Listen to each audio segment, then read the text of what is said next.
يا ابني تكسل مش ذوقي اصلا.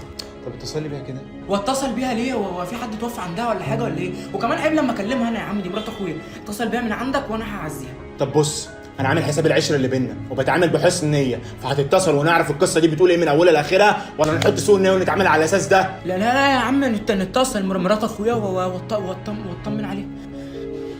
ايه يا حبيبي، ايه الاخبار؟ سارة ازيك عاملة ايه؟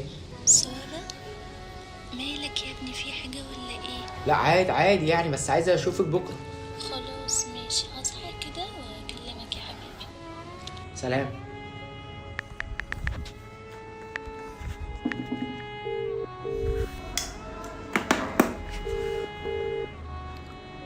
ايه يا حبيبتي عامله ايه؟ ايه يا عمر، انا كويسة. يا رب دايما. انا كنت عايز اشوفك بكره. ايه الدنيا؟ مش قادرة